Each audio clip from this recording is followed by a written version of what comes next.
Hi everyone and welcome to another tutorial. Today I'm going to show you how to make this disc bound art journal that measures 3¼ by 4¼ and the pages inside is 4 by 3 inches. So it's a little one, but I kind of like it.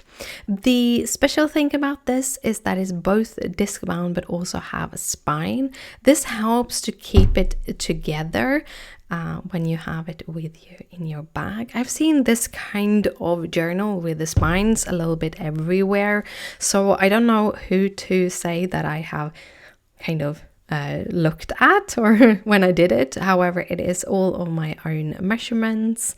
But yeah. So to start with, I'm using some cardboard. I think this is 0.15 millimeters or 1.5 millimeters or something like that.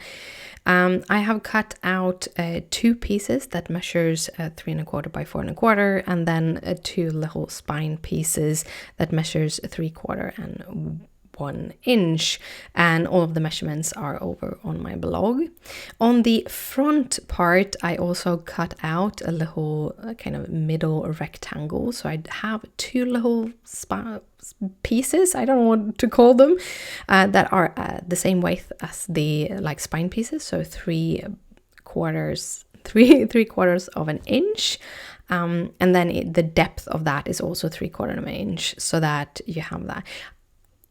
I would say that you could make the spine a little bit thinner to make it like 3/4 deep if you're using mini discs like I do. But if you use the full size like normal discs or medium discs or what they are called, then I would recommend keeping the dimensions as they are.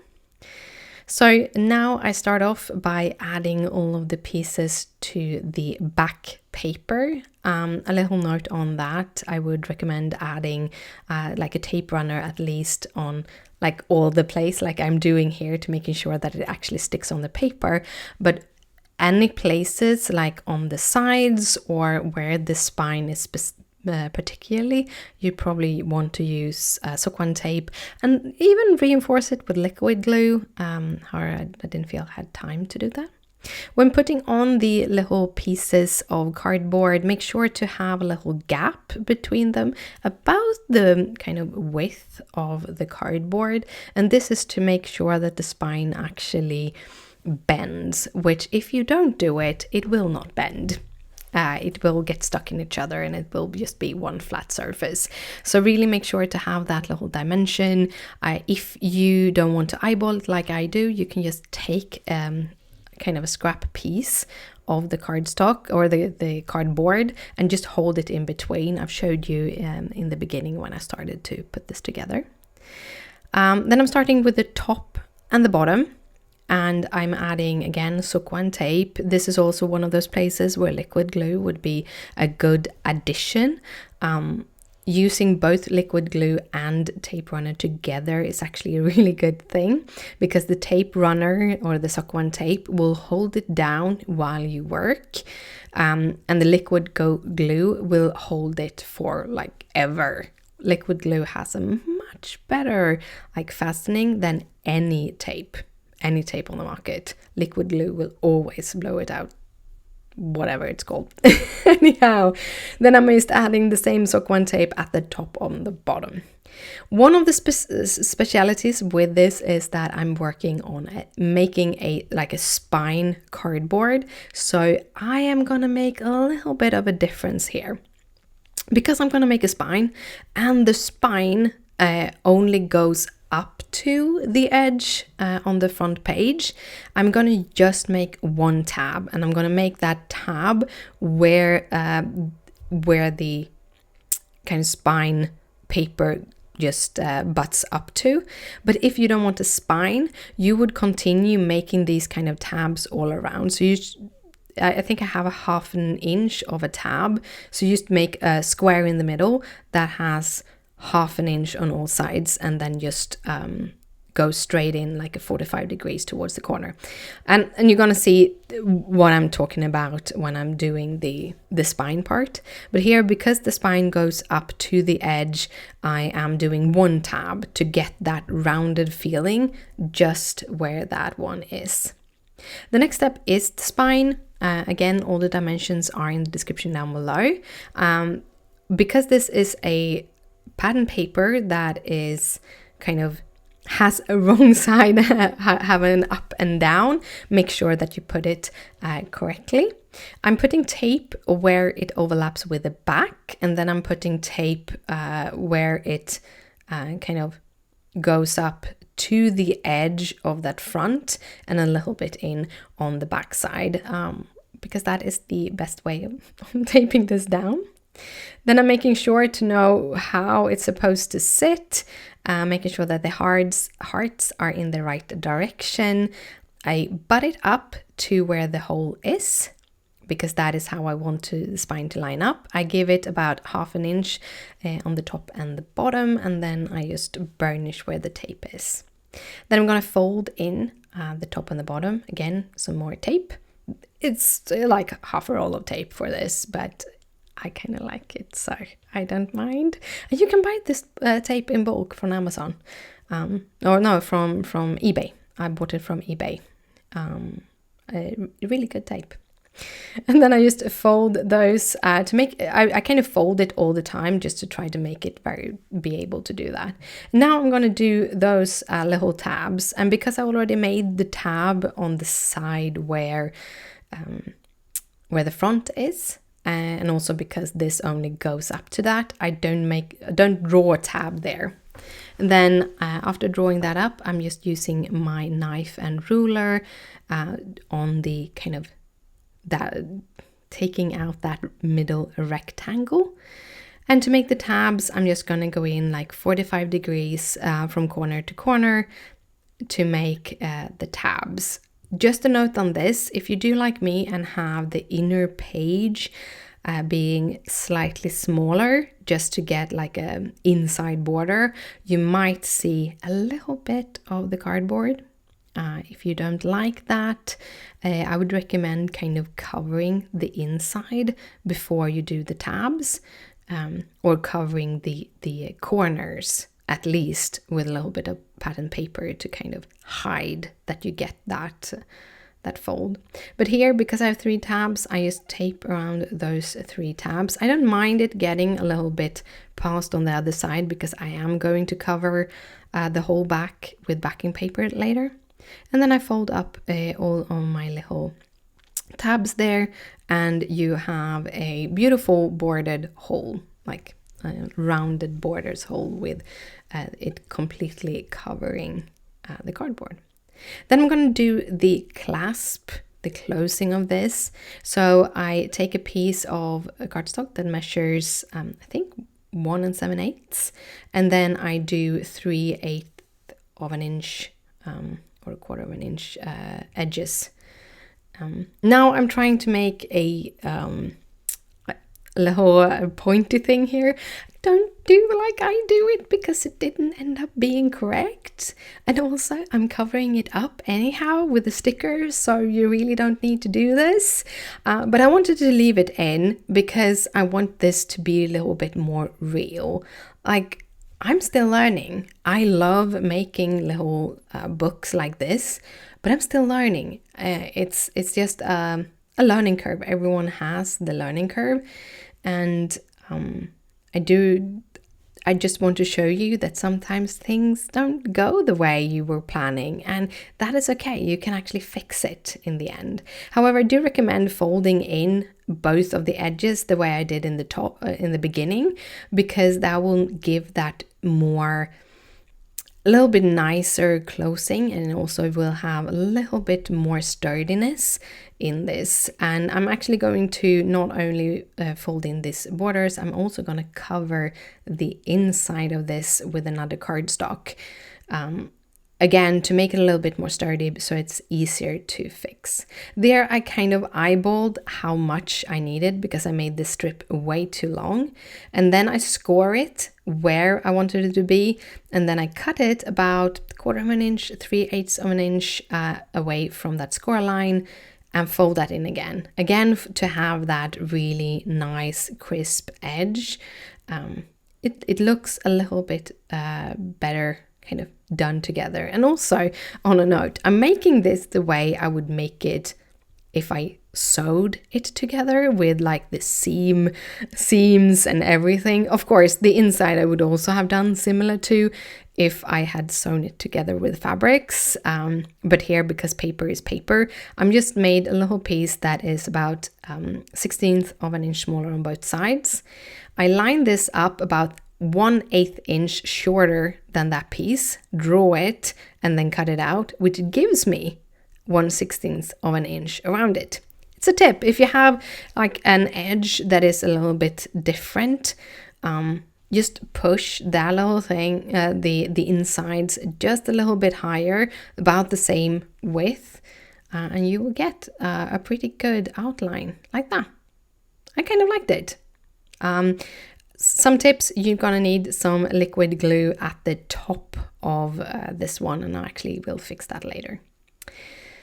Then I'm gonna measure out my little brad hole. I'm gonna add this with the help of brads. That is also the reason why I haven't covered the inside yet, so that I can hide those little brad, I don't know what's called, those little things that you fold out.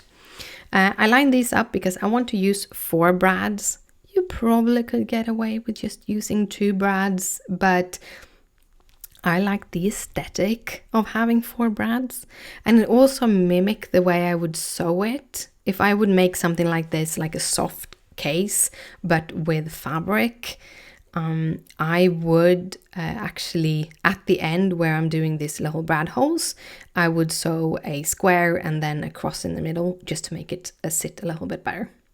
Then I'm using this little pokey tool, which is from My Favorite Thing binding tool, I think.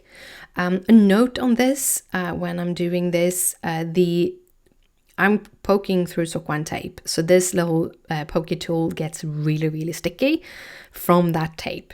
However, I then use isopropyl, which is basically rubbing alcohol, and just wipe it off.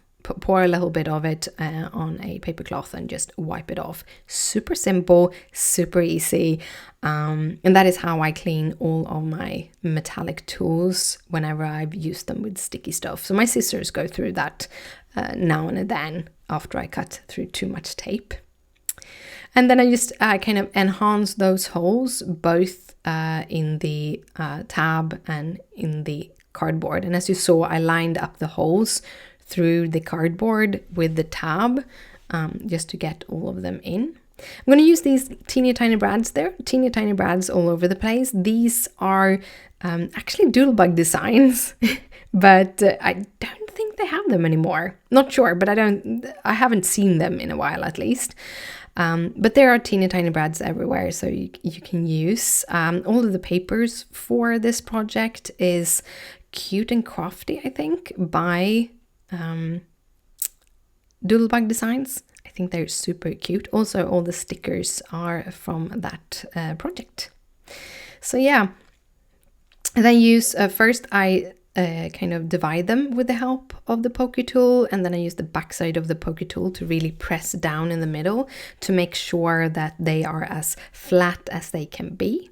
And I finish off with a little piece of just scrap fabric I had laying around, and that is to protect the inside just a little bit extra from the little folded things. Then I'm going to add some hook and loops on this little tab. Those specific hooks and loops I just couldn't find online. I've had them for years, probably 5 if not longer. However, I did find in the teacher section on Amazon, you can find these. You buy them in a little bit bigger packs. So I have linked that both in the description but also on the blog, if you are interested in having like these hooks and loops. You could use magnets also. I do not like using magnets. I think like my brain thinks that I get pain in my joints. It's probably just my brain, but yeah, I don't like magnets. They creep me out for some reason.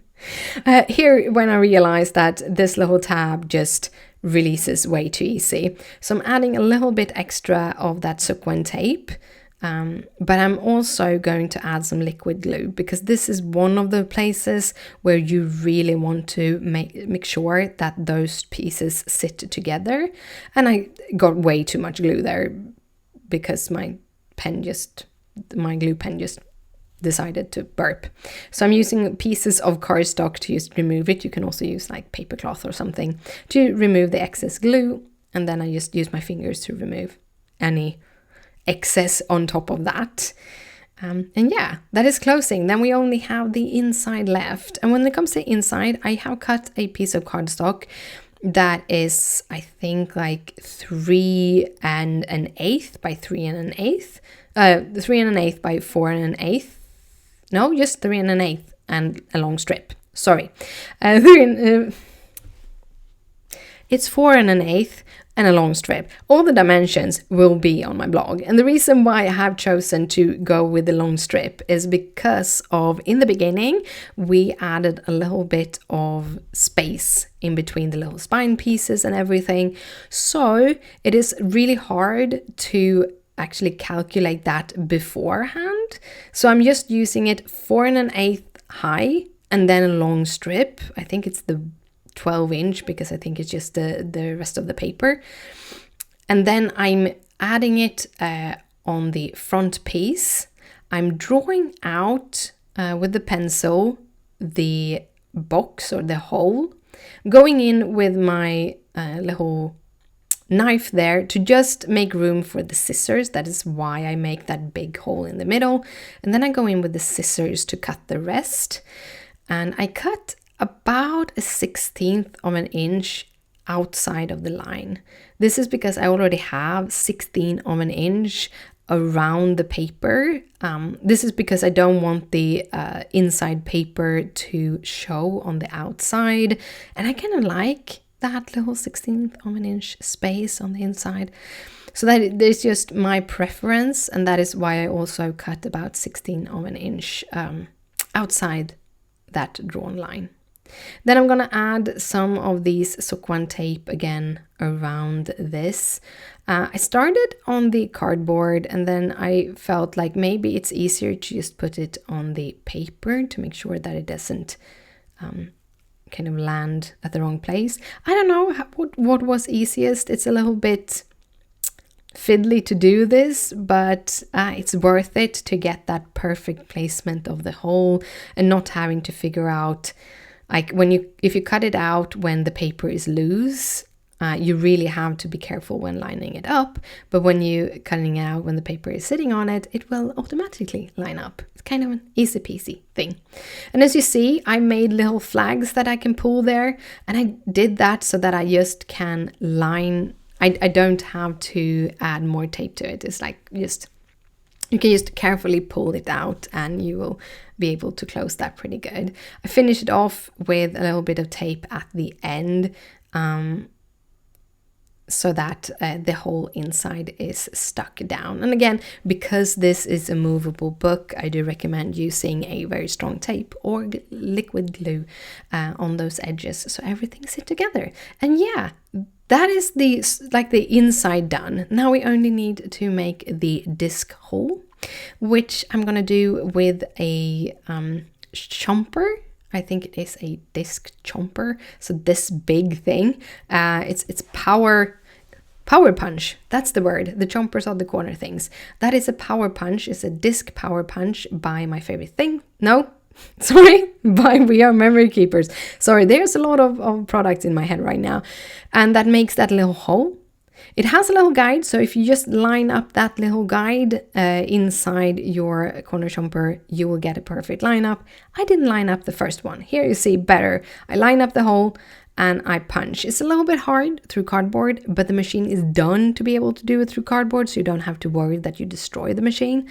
And yeah, that is the finished cover. I just had to erase that little line that I added, and I really like it. I still have some kind of little design pieces to put on. When I got the 12 by 12 pack of papers, the Cute and Crafty, I also got this sticker sheet. So I'm using this little round Eat, Sleep, Craft, Repeat, because this is kind of an art craft journal. And because it's a sticker, I'm just adding some of the, like this is the embossing tool that puts powder on your cardstock so that you don't get those flyaway embossing powder things, and you just use it on the inside. You can use like baby powder, stuff like that. I think it is baby powder in that. Don't quote me on that, but I think so. But yeah, it just removes all the stickiness. It's wonderful. And to finish it off, I just wanted more tools. I know that this backing paper is pretty busy, so you can't really see them fully, but I was having fun, and like I haven't had stickers like this before, so I was just going crazy.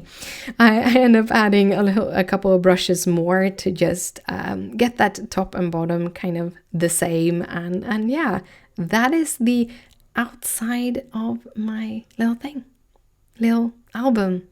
Then I wanted to choose my little discs here. I didn't need to take all of the colors out. I can just took one of each color just to figure this out. I was thinking the pink, but I was wondering, should I use the green or the yellow, because you have that in the paper.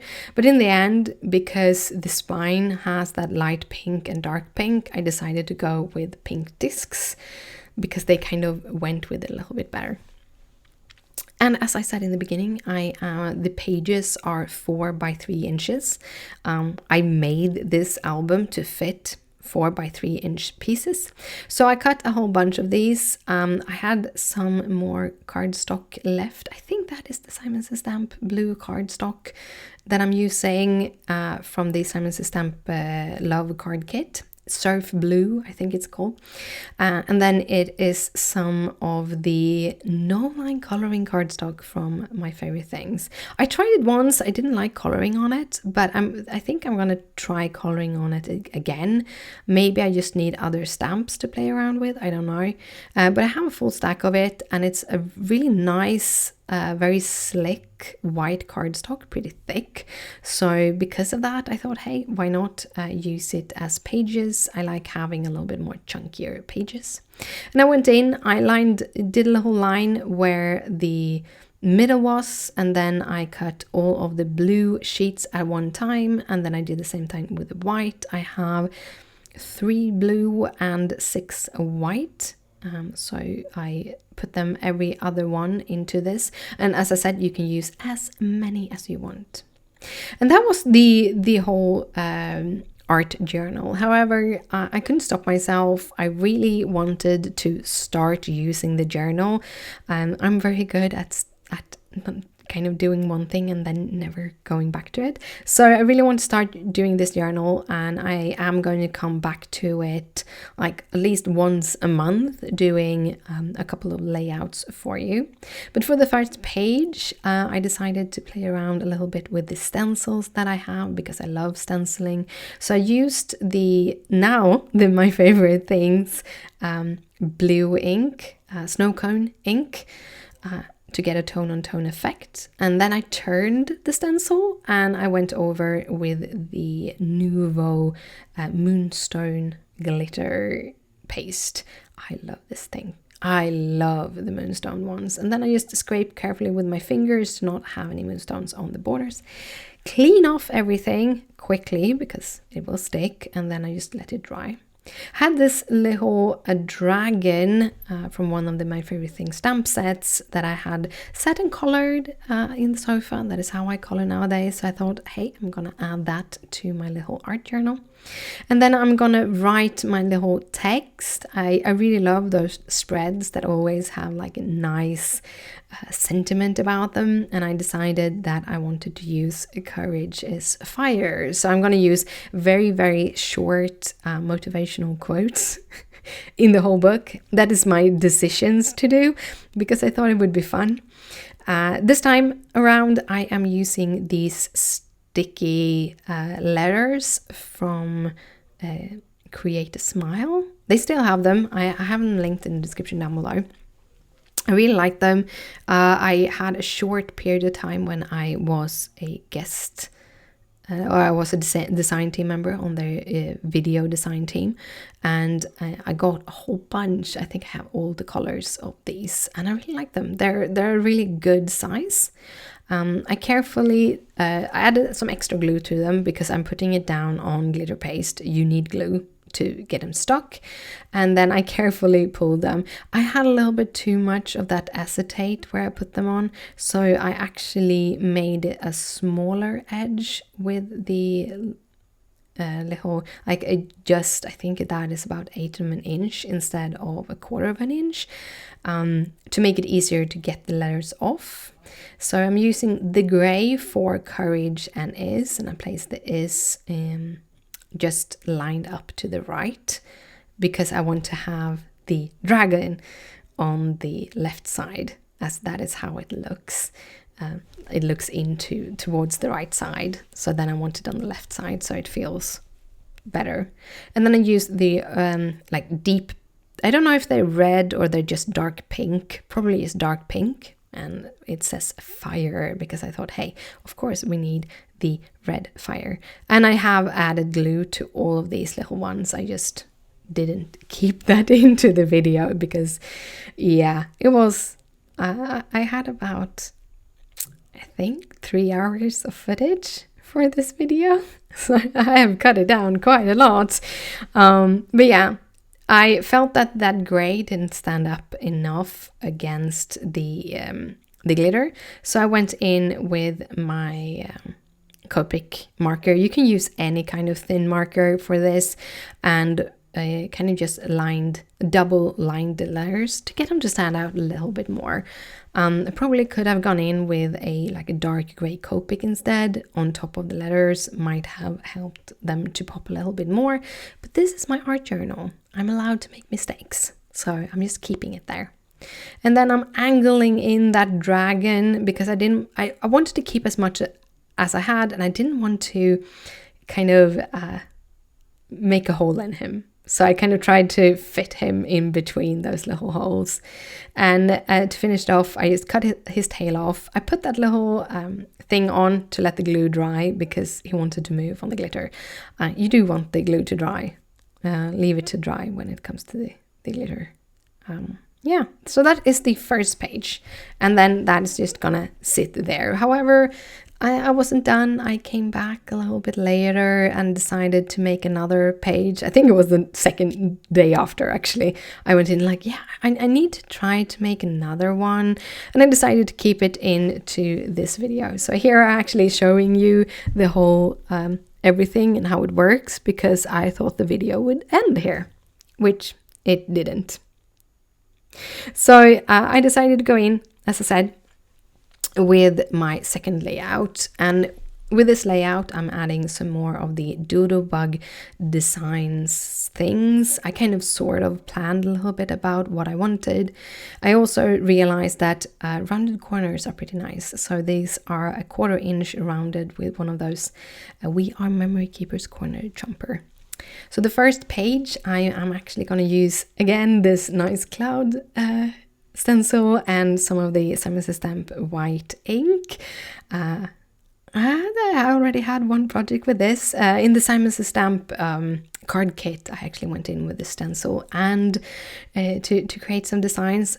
The reason why I wanted to do this is what I didn't want to cover that with cardstock, the blue, and then I found this really cool cloud cardstock that has almost the same color as the cardstock, and I thought, hey, I'm gonna cover that on my white page, and then I'm just gonna do that stenciling technique on the left page. I thought that would be perfect. Then I'm using a little bit of some, what's called, glue stick, and that little cry cut tool, it comes from a little set for the electrical cry cut.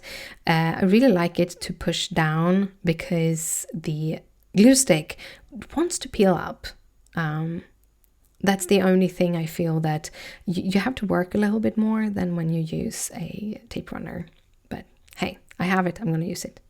Then I have a combination. That little bunny actually comes from the Flying High, and it's supposed to be kind of hold on to an airplane, but I wanted it to hold on to a balloon, so I just picked a balloon from a chick set, something like that. It has birthday chicks, I think the set is called, and just add the balloon to the string, and that was done. The string already hanged from the bunny.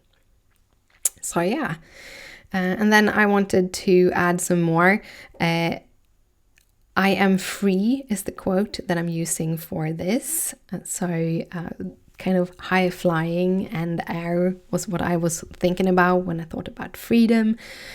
So that is why I chose these little pieces. The cloud, I'm going to have a second cloud also, comes from those little odds and ends, again from the Simon Says Stamp card kit that I picked up.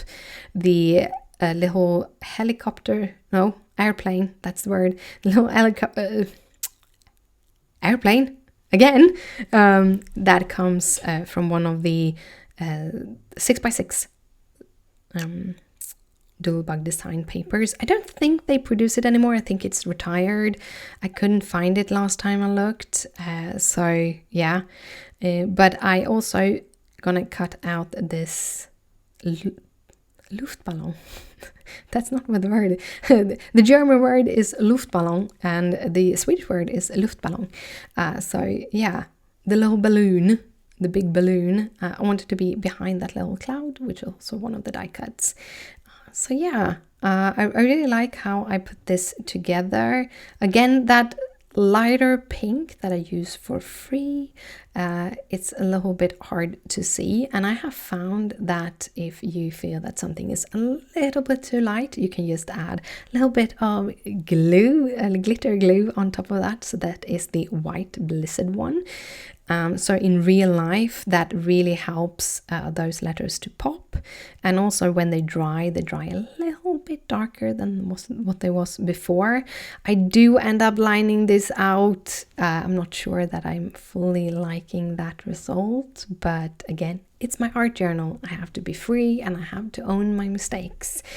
So I add a little bit of glitter on that other balloon too, just to kind of tie it together, let it dry before I kind of pointed at the things. Decided that, hey, I need that outline, tried a couple of pencils or markers, find this little glitter marker that I really like, a glitter pen. It's just like a glitter gel pen, which had a little bit of a green tint, which worked pretty good with the paper. I would have wanted a little bit more blue in it, but I didn't have one, so I did this, and then I just outlined the letters. Maybe going with black might have looked better, I don't know, but I kind of like the result anyhow. I like my little layouts. I hope you liked my layouts too. And if you're still with me after this long of a video, please thumbs it up and please comment down below and tell me if you watched to the end. I would love to know if you did. But yes, those are my first kind of 3 pages, one front page and one full layout. But yeah, that is my little ring-bound art journal. I hope you liked this video. If you do, please thumbs it up. If you have any questions, comment down below. Down below you find all the details, you find a link to my blog, you find links to all the products that I have used. And you also find over on my blog links to the different kind of hauls I made to this, or links to like different pages where I've used the same material. So it's tagged pages. I hope you like them too. I had so much fun doing this, and I'm hoping that you enjoy my little artsy videos too. I'm trying to just have fun this year. That's the being creative.